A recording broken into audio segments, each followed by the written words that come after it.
नमस्कार दोस्तों, good morning India में आपका बहुत बहुत स्वागत है।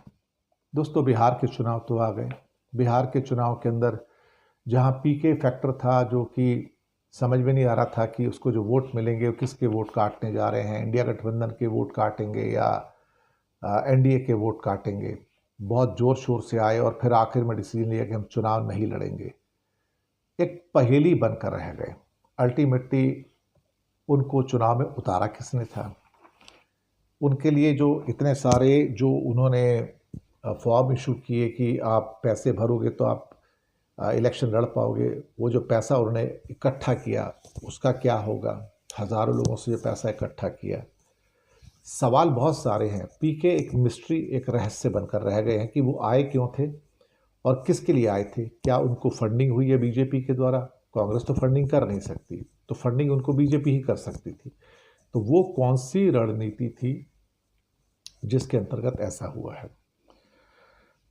दूसरा, चीन और अमेरिका का जो ट्रेड है, मुझे लगता है कि अब ये बड़ी एक नाजुक दौर में पहुंच गया है।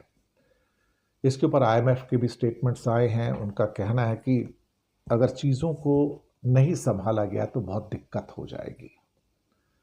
जहां आईएमएफ की रिपोर्ट का कहना है कि पिछले 3-4 महीने के अंदर चीज़ें थोड़ी थोड़ी संभलनी शुरू हुई थी, लेकिन एक बार फिर से वो पटरी से उतर रही हैं।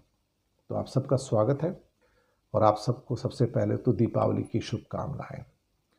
हम ईश्वर से प्रार्थना करेंगे कि आपके घर में सुख समृद्धि, शांति और स्वास्थ्य रहे, घर में रोशनी रहे, खुशियां रहें, आपको आगे बढ़ने की प्रेरणा मिले और ये दीपावली का त्यौहार आपके पूरे जीवन में नई खुशियों के रंग और रोशनी लेकर आए। इसी के साथ पहली खबर पर आते हैं। पहली खबर जो है कि पीके फैक्टर, प्रशांत किशोर, और पिछले कई महीनों से अल्टीमेटली बिहार में कर क्या रहे थे वो?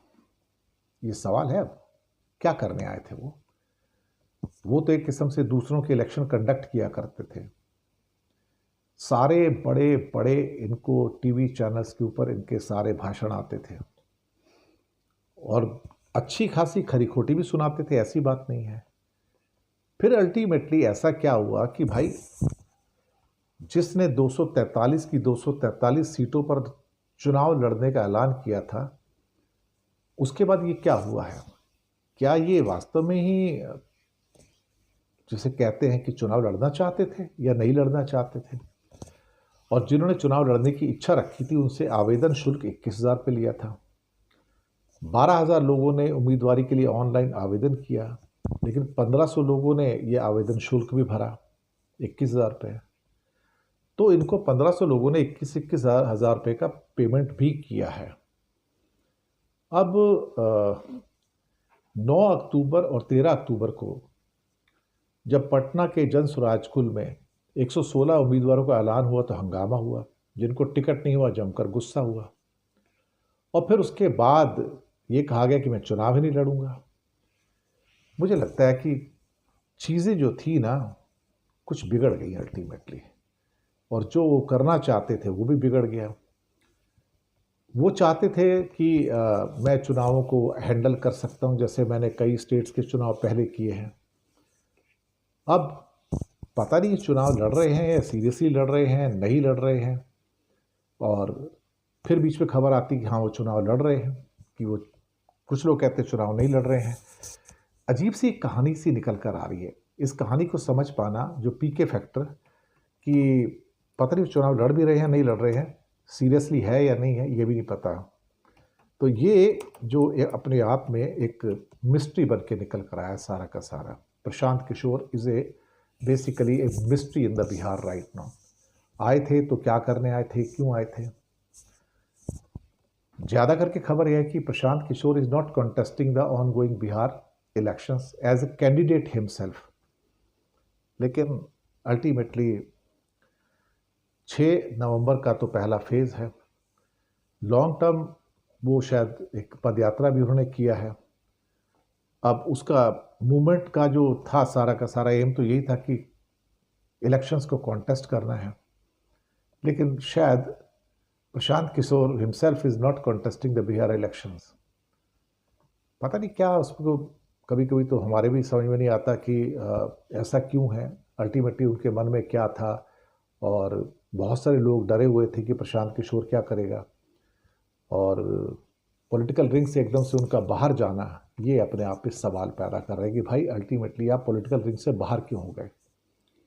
उनका कहना था कि he would stay out of electoral fray in Bihar even as he seeks to disrupt the state's power equation that has long strong between Nitish Kumar and Lalu Yadav. चलिए देखते हैं, जैसे भी है। बहुत बड़े बड़े वादे किए जाते हैं, दावे किए जाते हैं, बाकी ऐसा लगता है कि जैसे पीके का ज्वार जितनी जल्दी उठा था उतनी ही जल्दी ये ढल भी रहा है। एक और खबर पे आते हैं जो कि अमेरिका और चाइना के ट्रेड के ऊपर है, और ये अपने आप में काफ़ी महत्वपूर्ण है। दोनों के बीच में टसल बढ़ी हुई है। 130 से 150% का टैरिफ अमेरिका ने चाइनीज़ गुड्स पर मार दिया है। हालांकि वो लागू अभी हुआ नहीं है, 1 नवंबर से होगा। 1 नवंबर से बड़े ट्रक्स और कुछ और मशीनरीज हैं जिनके ऊपर करीब करीब जिसे कहा जाए कि ट्रम्प साहब ने टैरिफ मारा है तो चोट तो लगेगी। पहले ये भी कहा जा रहा था कि ट्रम्प शायद शी जिनपिंग से एपेक्स समिट में ना मिले। अब सुना है कि शायद वो मिलने को तैयार हैं और उसमें से कोई सॉल्यूशन हो सकता है तो उसको निकालें।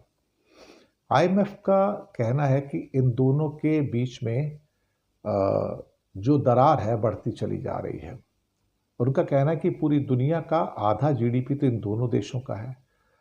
अगर इन दोनों देशों के बीच की सप्लाई लाइंस बाधित हो जाती हैं, रुक जाती हैं, तो फिर बाकी दुनिया का क्या होगा। मुझे लगता है ये अपने आप में एक बड़ा क्वेश्चन है, और आईएमएफ के द्वारा जो एक किस्म से जो बॉम्ब शेल फेंका गया कि इसका बहुत बुरा असर होने जा रहा है, और दुनिया की जो इकॉनमी थी जो थोड़ी थोड़ी रिकवर होने को हमारे सामने आ रही थी, और उनका अनुमान था कि ग्लोबल जीडीपी जो है वो अप्रॉक्सीमेटली 3.2% रहेगा। अब हो सकता है कि उसके ऊपर भी थोड़े से प्रश्न चिन्ह या क्वेश्चन मार्क उठ सकते हैं। पर मुझे लगता है कि जितना जल्दी ये मसला सॉल्व हो जाए, और इवन भारत के ऊपर भी जो 50% टैरिफ लगा है, ये मसले जितने जल्दी सॉल्व हो जाएं ये दुनिया के ट्रेड के लिए उतना ही अच्छा है।